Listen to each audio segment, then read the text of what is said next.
Shining a light on a Sacramento cold case, the renewed push to solve a Land Park triple murder that claimed the lives of a family of 3.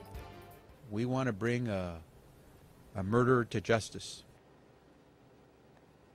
The California Attorney General and Sacramento police are teaming up to offer a reward for information that leads to an arrest in the case.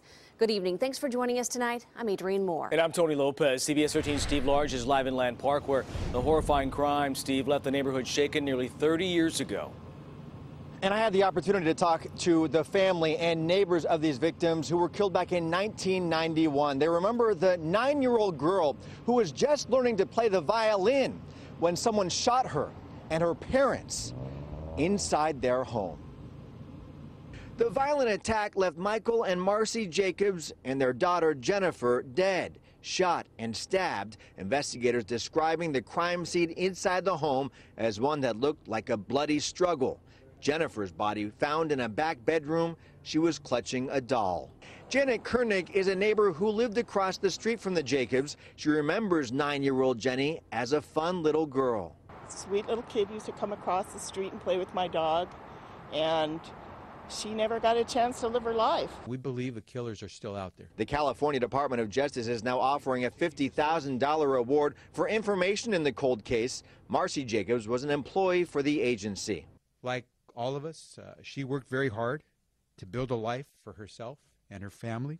But Sarah cited the recent cold case arrest of the suspected East Area rapist as a revelation that new methods of solving cases could help lead to the Jacobs killer. Yes, there was DNA found at the scene, and we are looking at that and looking at exploring new options. Michael Jacobs' sister calls the DNA evidence of a possible killer a welcome surprise. Me and new information that I'd heard.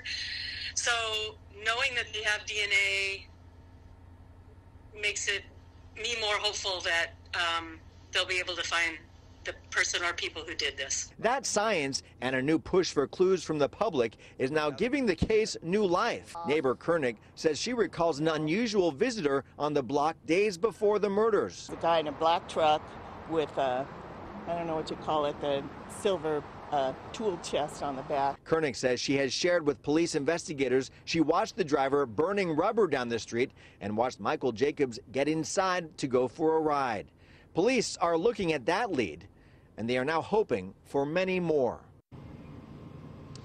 Whoever killed this family also stole valuable items out of a safe that was inside the family home. Over the years, investigators say they've had persons of interest, but still no suspects. Let's hope they catch a break. Steve.